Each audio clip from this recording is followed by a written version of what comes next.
Ha Mr. Cory Smith. How are you, sir? Good. I've gone all Apple today. I've got my crew neck top on. You doing the Steve Jobs? Are you going to wait till the end of the podcast and be like, and I've got one more thing for you?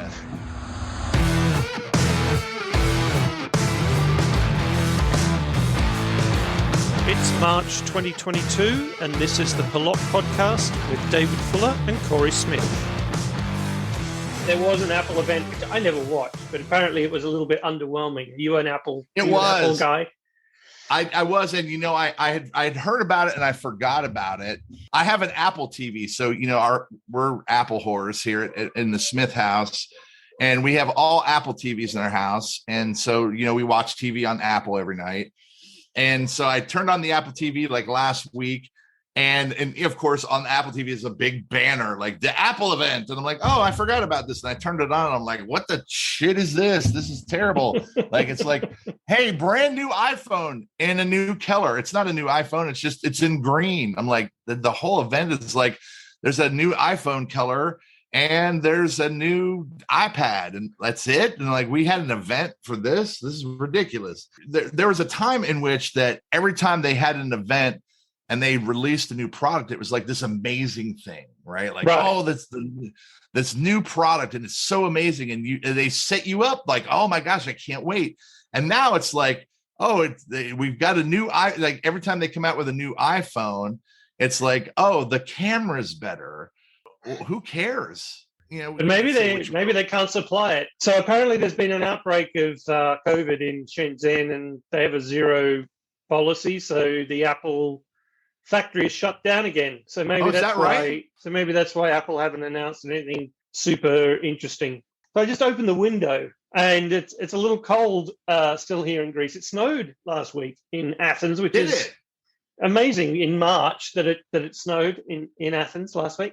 So it's a little cold, but some people are still using wood or coal or something for their heating. Mm-hmm. And I opened the window and I got that smell, wood, that wonderful heating smell.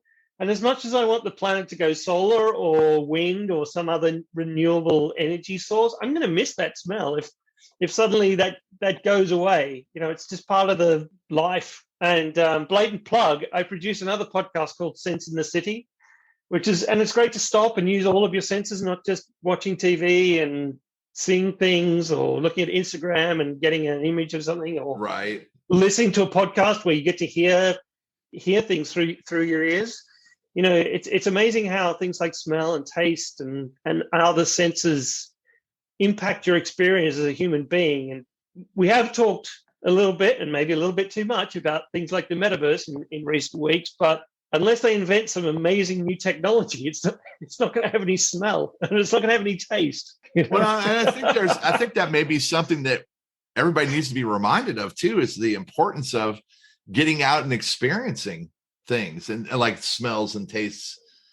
Right, and I know you like your off-roading, and you drive out into the out into the bush, out into the woods, and you're in your car, but you open the door and suddenly there's a different smell to the city. It's absolutely trees talked and about green like smelling and fresh. 100%. Well, you talk about smelling the wood from the fires. I can relate to that completely, because that's the signal of fall for me, is like when here in Georgia, when you start to smell people's fireplaces, that's kind of like the signal that fall's coming. Like it's cooling off, and I love that smell. Floods your mind with memories of things of winter and fall and things you do in the. It'll be a shame if we all, the dystopian version of the Metaverse, we all retreat into this virtual world of goggles and. Right, and we lose with no scent and no taste and no. We've got more than just two senses. So it just struck me as I opened the window and I smelt that, and I was like, oh, I'm gonna miss that. Yeah, I want the planet to continue on, and I want other renewable energies to be a thing rather than burning fossil fuels, but I'll miss the smell. It's been a very strange week. I was asked by my colleagues to attend some seminars this week to gain some knowledge from Gartner on how to learn some skills and some expertise on how to consult with clients on how to deal with social and political volatility and the crisis in Ukraine. Wow. Isn't that interesting? Is there anything that Gartner can teach you about that, Cory? You live in the south of America. You must know all there is to know about diplomacy and world affairs. Well, we are number one. We are the greatest country in the world. If you haven't heard us tell you before, it was super interesting. It was a lot of how to talk to your employees and your partners. If your company has employees and partners that live in Eastern Europe, how to communicate and to people that you do business with, particularly in Russia. If you're pulling business out of Eastern Europe, and how to handle that from, and what to prepare yourself for, as you may have heard, Russia is legally stopping you from being able to enforce your patents and trademarks. Wow. So if you're like McDonald's, they can now, like, if you're McDonald's and you pull out of Russia, they can continue to keep and operate your McDonald's and not pay you for that. And then a lot about cybersecurity and securing yourself from retaliation if you decide to stop doing business with Russia. They're like, prepare yourself for retaliation, essentially. We touched on this a couple of weeks ago, that LinkedIn has sort of become the new. LinkedIn used to be kind of your CV, and you used to be really straight down the line. And if you thought that you were saying something that was slightly against maybe what your employer was saying, or what your next career move might be impacted, then you wouldn't say it. And suddenly, this week or in the last 3 weeks, people are starting to wear their heart on their sleeves a little bit more in professional environments. I don't know if you're a corporate brand and you're trying to walk that line, and your employees are saying things on LinkedIn, whether that's a good thing because they're allowed to say what they want and they're not necessarily the product of the person they work for, or whether the brand will be judged by what their employees are saying in public forums. Yeah, they actually broached that in the webinar, and they also talked about like what you do or how you handle if you have employees that ask for leave to go fight in the war.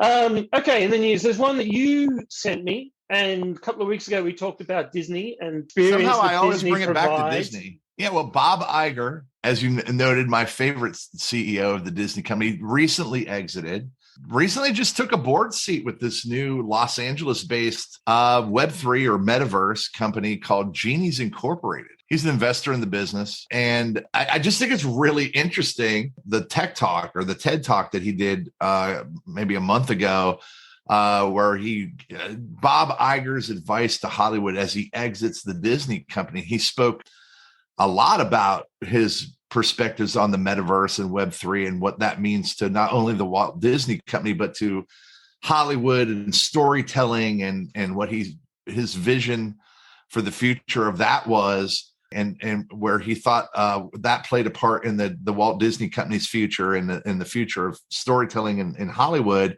And then immediately within a month of doing that, he's turned around and just jumped into the boat on this and really made it not only a personal investment, but a professional investment into this. I think it's interesting. Genius is one of the bigger ones. And I think they've got some really big partnerships with some of the larger IP and the entertainment space, musicians and right. And even Magento today, I got an email from Magento. Their conference is focusing on metaverse as well. So it's obviously the buzzword. Well, I think it kind of makes sense for companies like Magento. There's going to be a large commerce component to the metaverse, right? So well, it's Adobe now. So it's part of Adobe, and Adobe is obviously part of that experience cloud offer. It doesn't matter whether CMS is going to change in the metaverse, e-commerce is going to change in the metaverse. And that brand experience is going to change in the metaverse. So a company like Adobe has to be there. Otherwise, has to be in that space. So that kind of aligns to their business model. So like when companies come out like Adobe and says they're moving that direction, of course, yes. Some companies you're like, why are we doing it? Well, like Radio Shack. I've seen two stories in the last couple of weeks, which made me smile, and I wanted to talk about them because they're old brands that are pivoting to ride the wave of Web3. Interesting examples. My favorite, I guess, is Nokia. And I don't know if you know this, but Nokia started life making Wellington boots, or gum boots as we call them in Australia. What? Yeah.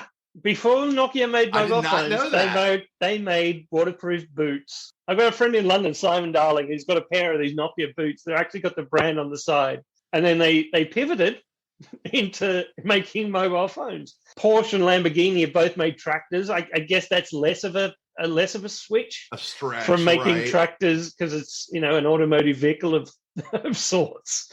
But I've seen a Porsche tractor and I've seen a Lamborghini tractor, and that's cool. They went into supercars. In the last couple of weeks, I've seen two examples of brands, really old brands, pivoting into trying to ride the wave of the Web3 space. The first one, which I find really strange, is Radio Shack.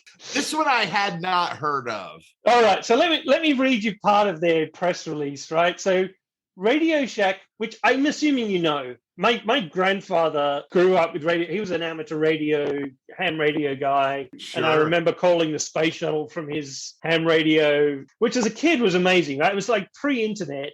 I got to sit in his man cave and talk to the space shuttle via ham radio. And these guys were super geeks. They'd have their call signs, VK3, AM, whatever. And he could call anyone. He'd dial in and he'd spend 5 minutes talking about the signal. He could talk to someone in New York. He could talk to someone anywhere in the world. Half his gear he got from Radio Shack. I spent half my childhood at Radio Shack. Right. So you know what Radio Shack is. But Radio Shack has now pivoted. Sure. This is what they said. Radio Shack Electronics retail chain essentially crumbled following bankruptcy filings in 2015 and 2017, but the name has been around for 100 years. The owners, which I'm assuming is a private equity firm, is trying to reinvent Radio Shack as a brand for cryptocurrency and Web3. And this is where the link gets a little bit tenuous, right? So it says, the need for a bridge between the CEOs who control the world's corporations and the new world of cryptocurrencies will most likely come in the form of a well-known century-old brand, and Radio Shack is perfect. That's a stretch. It goes on to say, it is our hypothesis that the best way for crypto to be more mainstream is for an established brand name in the tech space to lead the way. Well, I agree with that. And we've said that maybe Disney is a good brand to do that. Despite its pullback in the last 10 years, the brand is resolutely embedded in the global consciousness, right to be pivoted to lead the way for blockchain tech to mainstream adoption by large brands. This is a private equity company that spent a bunch on a brand that's desperately trying to make it relevant. Well, you answered my question. I was like, clearly somebody's bought the brand or owns the brand, and they're just trying to do something with it. Because this makes no sense. For you and I, and a generation older than us who spent a lot of time in Radio Shack, perhaps, but can it really bridge the gap between a 55-year-old, 60-year-old and cryptocurrency? That's the bit I'm struggling with a little bit. I'm 60 years old, and I've always wanted to learn more about cryptocurrency, and Radio Shack's a brand I trust. A brand that's a little more recent, and this is even more of a spin story. Do you remember LimeWire? Oh, yeah. This one I have heard of. Right, so LimeWire was a Napster Me Too. Right. When Me Too meant something else. LimeWire, which was effectively a file sharing, peer-to-peer file sharing service that enabled people to download music for free pre-Apple App Store. So LimeWire is doing a similar pivot. The brand died, and I think it probably got taken down by court action. They're trying to reinvent themselves also in the Web3 space. And so their statement says, we highly appreciate the strength and energy around the LimeWire brand and what it meant for a whole generation of people. That's questionable. We could not be more excited to bring it back into the fast-moving world of digital collectibles, music, and entertainment. LimeWire disappeared or died because it was seen by artists as a way of losing royalties or somehow pirating their stuff. So right. In order to redress history, the brothers that own it are saying that they see the relaunch as an opportunity to reshape the lasting narrative around LimeWire. Rather than allow users to freely share songs as the original service did, the new LimeWire seeks to help artists by letting them sell NFTs that represent songs, giving the buyers a direct link to the musicians they support.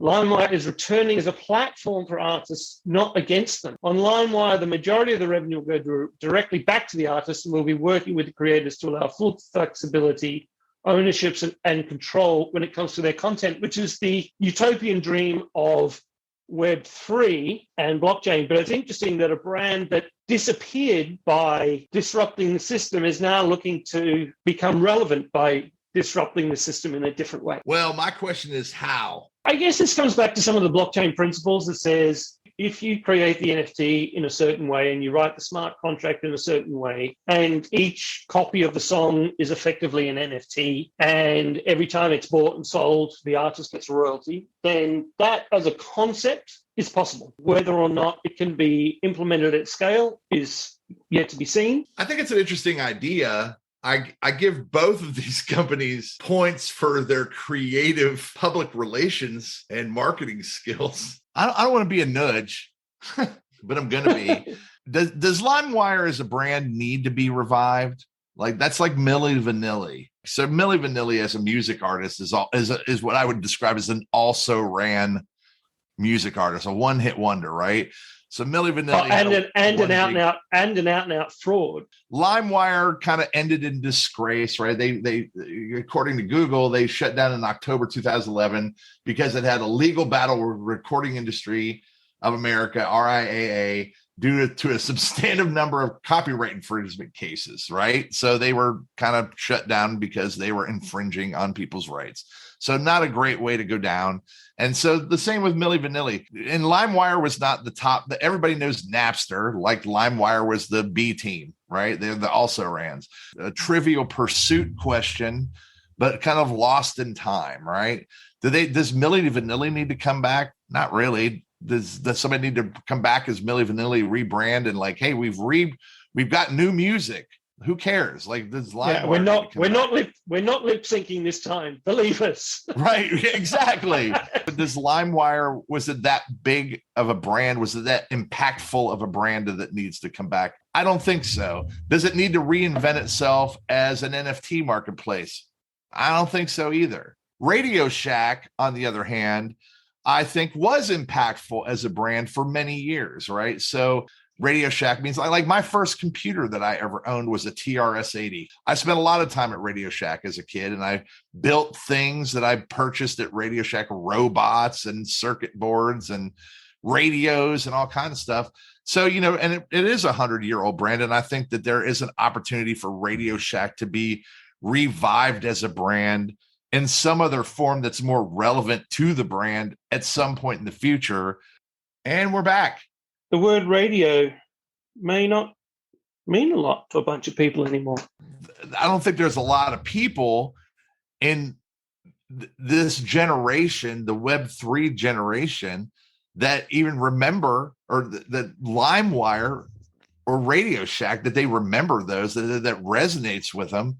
It just seems, why would we even try to revive these? Like there's any connecting tissue between this generation, those brands, and Web3. So I know, for example, that one of the biggest mobile cell phone shops in the UK was a company called Carphone Warehouse. And so that dates that brand, because that was back when mobile phones were only in cars. That brand hasn't aged well. So, I mean, there's been brands that have turned on a dime or switched. I guess Netflix is a decent example, but that was more of an iteration. That was moving from physical VHS tapes or CD-ROMs, DVDs into streaming. So that was just a natural evolution. Apparently, Twitter started as a podcast app. I didn't realize that. I had no idea about that. I did not know that.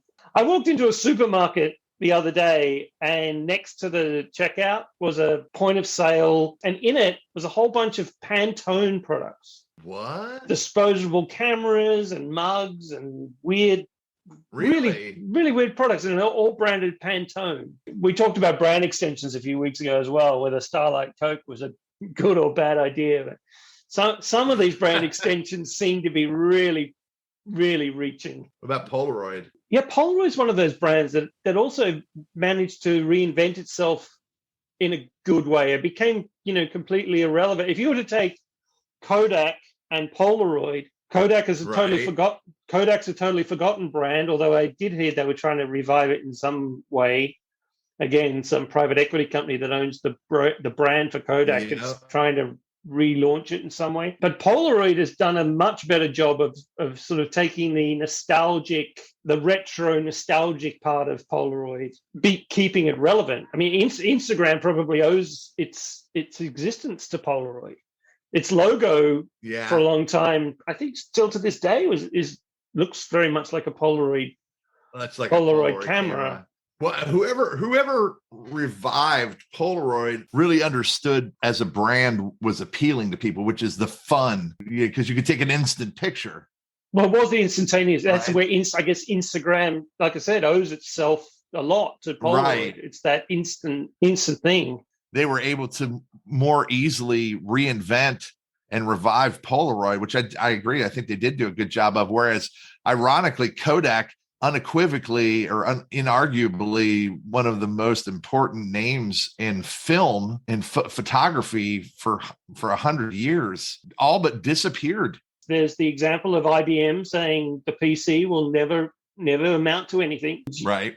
And this may be apocryphal. Again, I need to fact check this, but there used to be a company called the Texas Drill Company. I'm told. This is how the story was told to me anyway. There was a company called the Texas Drill Company. This is a good marketing lesson. What does the Texas Drill Company do? If you're sitting around the big boardroom table and you say, what does the Texas Drill Company do? They say, well, we make drills. We make drill bits. No, that's not what you do. You don't make drills. They help people make holes. Right. And as soon as the Texas Drill Company realized that they didn't make drills, but they existed to help people make holes, they pivoted and they said, well, how else can we help people make holes? We can make shovels, we can make lasers, we can make all sorts of other tools or ways which people help people make holes. And as soon as we understand that we help people make holes, we create a totally different business. And Kodak didn't understand that lesson. Kodak continued to think we make film. That's not what Kodak does.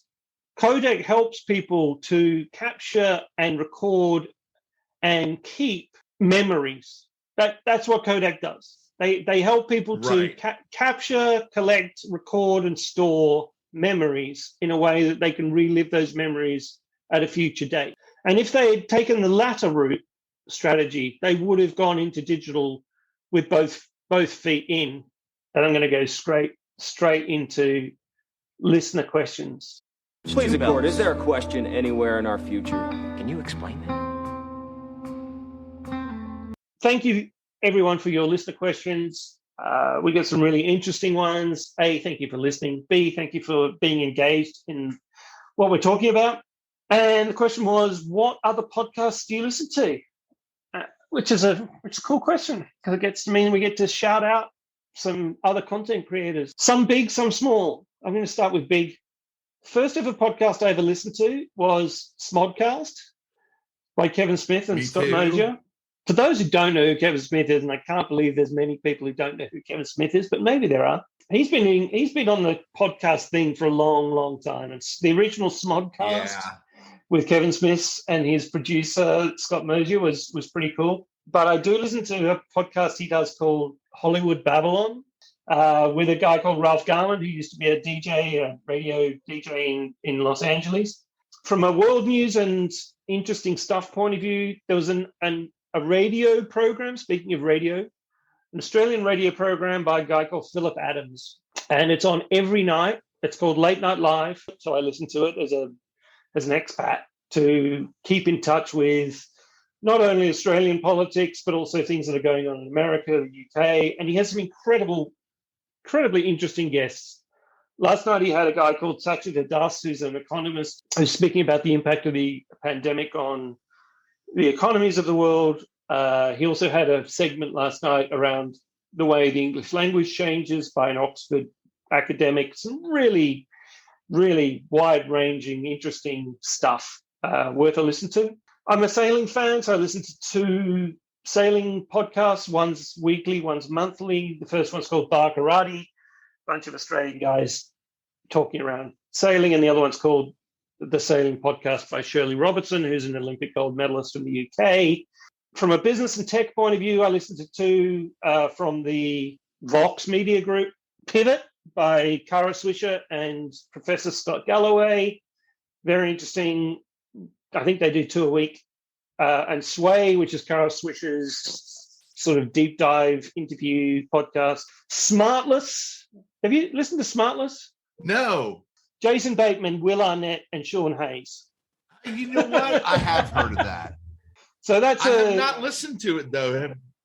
It's a bit of fun. Obviously, my own Sense in the City, which we mentioned at the top of the show. Well, talk to us a minute about your Sense in the City podcast. So Sense in the City was a travel guidebook, which was written by a woman called Ruby Bookaboo, who I've known for over 20 years. She's an Australian, I think she's an Australian-Algerian, very interesting woman. And she's a journalist and writer and tap dancer and bohemian. And she wrote this book called Sense in the City, Paris, where she explored the city of Paris using all of her senses. And we thought it would be a fantastic idea to take that idea and convert it into a podcast so that, you know, as well as being able to experience a city through your, by reading about it, you could hear it literally. So a lot of the episodes are recorded in situ. They interview people on a beach and the sounds of the beach is in the background, or there's sounds of tweeting birds, or there's sounds of school kids coming out of school. So that it just adds an extra dimension to being able to experience a place. And so we're doing it for Athens, Greece. There's a lady here called Alexia Ambrasi, who's a Greek American who does the Athens version, and like I said, Ruby does the Sydney version. And we're planning to roll that out, but it's a bit of fun. It's a guide to a city, but it's got it makes you think about, look up and listen to the fruit bats in Sydney, or smell the oregano in Athens. It's just one of those ways of creating an experience which is more than just watching a video. So that's fantastic. So it's Sense in the City, SENSE. Yes, Sense, SENSE. Yes, I'll put the link in I'll put a link in the show notes so people can check that out if they want to. Absolutely. And it's good. Fun. What about you, mate? You got any podcasts that you listen to regularly? I do. I have a list. I had to pull up my podcast app to remember them all, though. I had to do that. On the news, I don't listen to them all with regularity. Like news ones, I tend to listen to on the regular because I don't watch TV news. So the three news ones I listen to regularly: NPR News Now, which is like a couple of minutes, but like NPR News Now is just like just the headlines, like right. 5 minutes and you get all the juice, right? So I usually listen to that in the morning, and then if I have some time later, I listen to the Daily, which is New York Times, right? So that's more long form story, or the Post reports, which is the Washington Post, which is just like the Daily. It's more, but it's the Washington Post, so it's usually a long form story. And sometimes I'll listen to Fresh Air, which is just kind of like more kind of popcorny stories, like more happy stories from NPR. So that's like the news stuff that I listen to. I don't really love politics, but during the last election, I did start listening to Pod Save America, which is a politics podcast. I have. They're the ex-Obama speechwriter guys, right? Yes. And so I do enjoy that. And I do still listen to that. I'm a big movie guy, so I listen to a lot of movie podcasts, one of which is Doug Loves Movies. Okay. I don't know if you've ever heard of it. I'll have to check that one out. He always has other comedians and actors on. I listen to the Collider podcast. Collider is a movie nerd website, so that's always it's a daily podcast that they talk about in all kind of movies coming up and inside movie business stuff. And then there's a super nerdy one called Team Deakins, which is Roger Deakins, who is a very well-known cinematographer. My favorite cinematographer. He does a lot of work with the Coen brothers. Like he filmed No Country for Old Men and a lot of things. He has a podcast that all talks about his cinematography, super deep catalog, nerdy film stuff. I listen to that as well. I will admit to occasionally, and like, don't anybody beat me up about this, I occasionally listen to Joe Rogan's podcast. I listen to Joe Rogan for a lot of his early ones. I haven't listened to him since he moved to Spotify. I haven't listened to Joe Rogan, but back when he was back in the day, there was some fantastic Joe Rogan podcasts. My favorite, I think, is probably when he interviewed Professor Brian Cox, the astrophysicist. He gets good guests. Love it or hate it, he gets good guests. That's what will draw me to a Joe Rogan podcast, is the guest. And then I listen to like a lot of like Innovation Crush, Curious Minds at Work, TED Radio Hour. Do you listen to podcasts or do you listen to music when you're in the car? It's 50-50. It depends on what I'm in the mood for and how long I'm going to be in the car. If I'm traveling in the car, so where I live in Atlanta, you know, traffic is a challenge. Let's say I'm using that term delicately. And I'm driving downtown and I'm going to be in the car for an hour and a half. I'll listen to a podcast because I have the time. But I'm just bopping around town or whatever. I'm just going to listen to Spotify and listen to music. But, and it depends on the length. Like I was going to say, I also listen to the Ron Burgundy podcast for pure comedic value. And that's a short 30 minutes or less. I can listen to that bopping around too. And you don't really have to pay attention to it. So speaking of documentaries, I'm watching the new series of, I think it's season 4 of F1 Drive to Survive. Oh yeah, I haven't even begun to watch that yet. I heard it's so great. I'm not a huge motorsport fan as a fan, but I'm a huge fan of the business, and it doesn't get any more cutthroat or interesting or strategic than Formula One. Just to see how the politics work from the relationships between the team principals, between the drivers, it's an incredible team sport.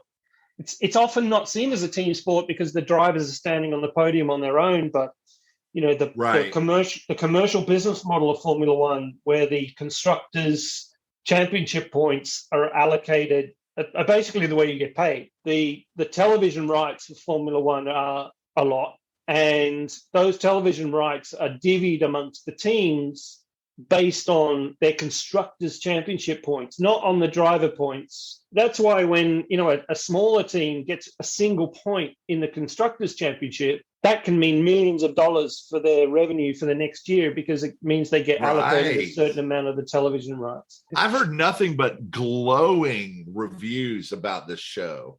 And even my wife, who's not a massive motorsport fan, she's binge watching it with me because it's just such an interesting insight into strategy, into mental strength, there's so many lessons that you can learn from teamwork.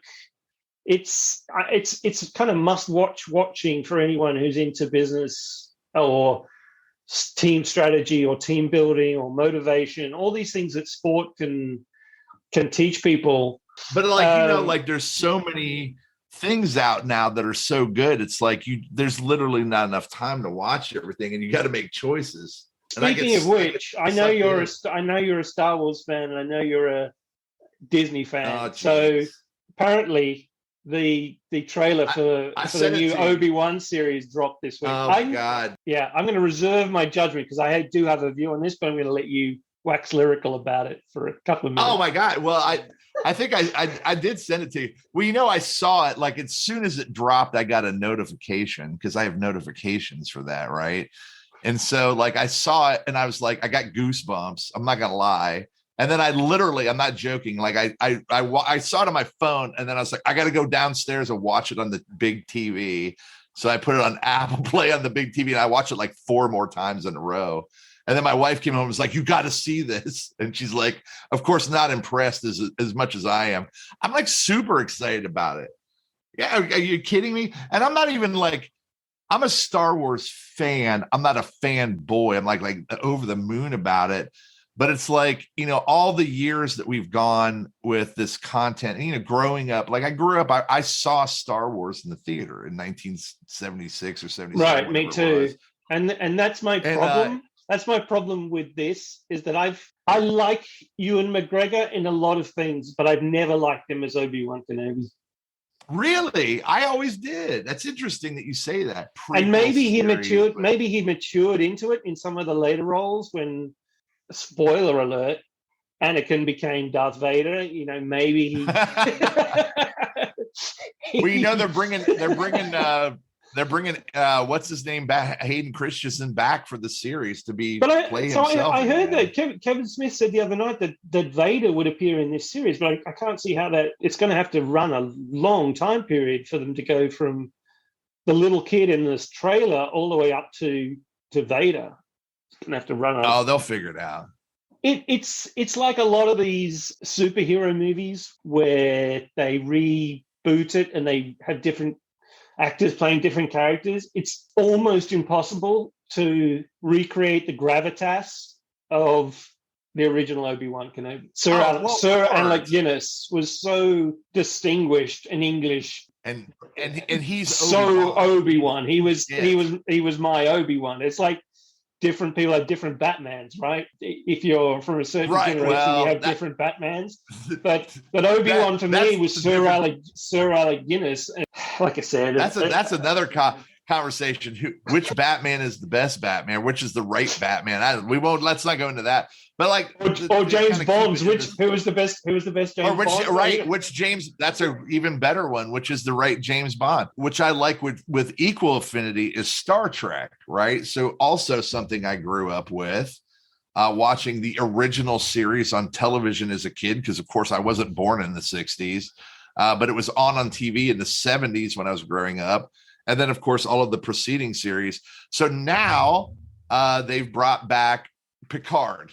Right, yeah. Jean-Luc Picard, the captain of the Enterprise, Star Trek Next Generation, which at the time that show was on, I wasn't a fan. I thought that show was kind of crap. At the time, I thought Deep Space Nine, like not to geek out, I thought Deep Space Nine was a better show of that generation of Star Trek shows.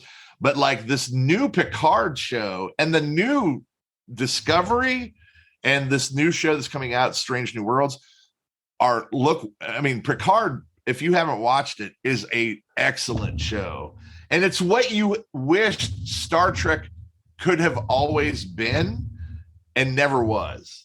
Right. You know what I mean? Like it's off of network television. They can be a little salty in the language. They can be a little salty in the storylines, a little bit more action-packed, a little bit more real. Do you know what I mean? A little bit more gritty. The characters are a little deeper.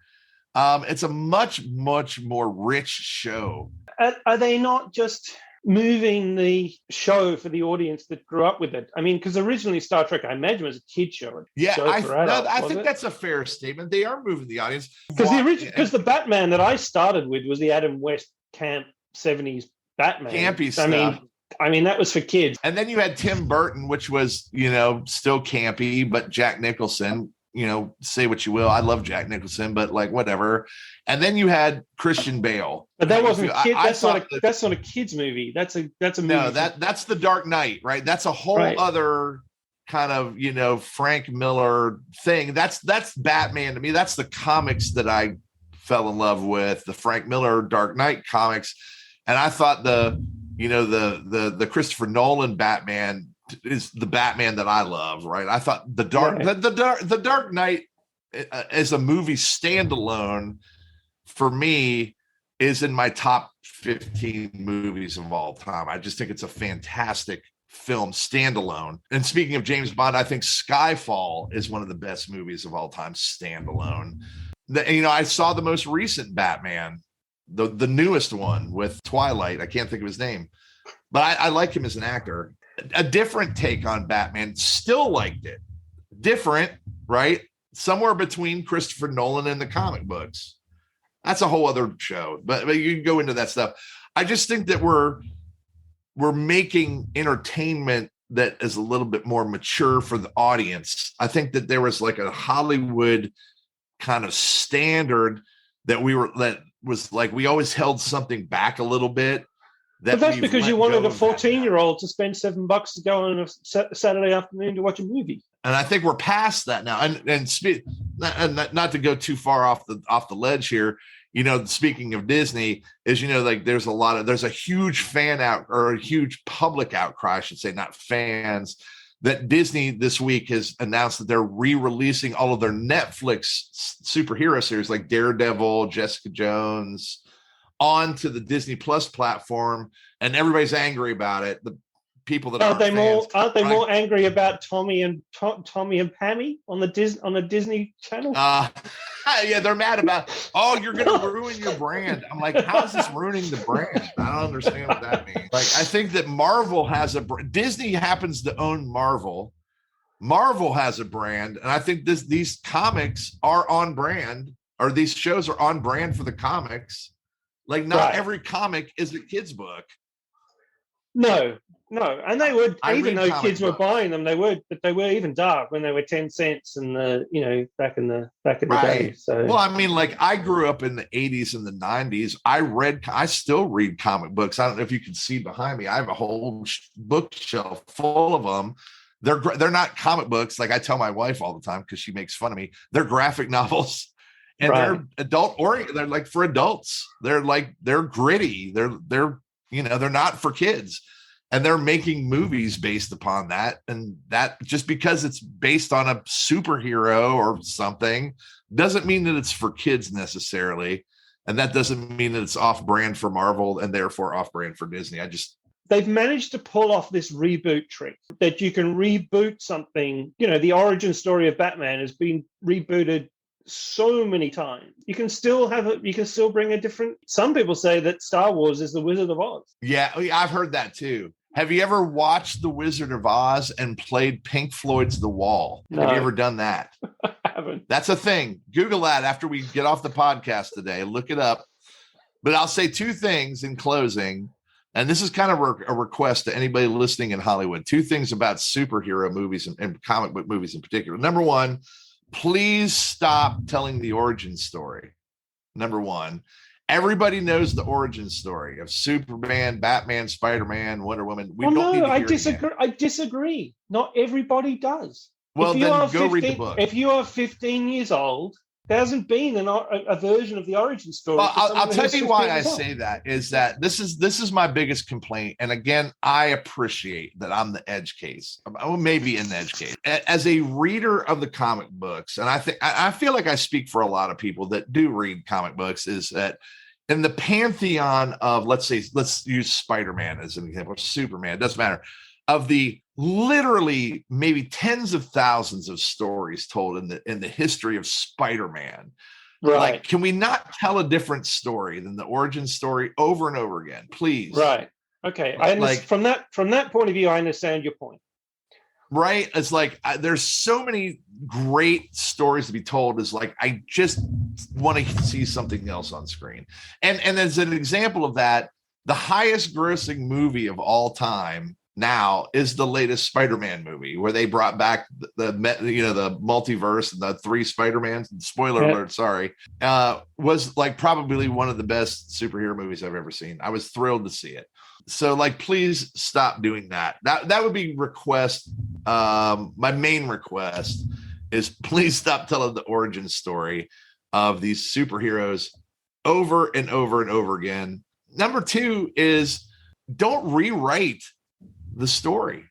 Like the story's in the book. Like you go for a comic book fan, or even a fan of a book, like just a regular book, not even a comic book, and you read the book. I'm not saying it has to be verbatim, but don't rewrite the story, right? You see the book, like you read a book, and then you go see the movie, the book, and they've rewritten the story somehow, and it doesn't match. And you're like, this isn't how it's supposed to go, right? I understand that you can't tell a 700-page book in 2 hours, right? Like I expect to go see Dune in 2 So parts. I think Not... in that case, you are the edge case because you've read the book. Most people haven't. Well, fair. I mean, they've never remade James Bond #1. Well, they did. Casino Royale was the first, was the origin story in Fleming's novels, and that's a relatively recent film. So, I don't know where Dr. No came in the order of the books, but that was the first film. No, it wasn't. Actually, if you really want to geek out, there was a Casino Royale with some famous British actor way before Connery. But Casino Royale is the first book in the James Bond series, and that's a relatively recent film. So they did reboot the Bond origin story in a way. You don't want to see somebody take a book by like an author like Gabriel Garcia Marquez and turn it into a rom-com. Like that's what ends up, like they take these books and like some producers like, wouldn't this be great if we punched it up and put Meg Ryan in it? No, dude, it's like, no, it's fine. We just went off on a rant. I got nothing else this week. Well, let's sign off. See you next week, everyone.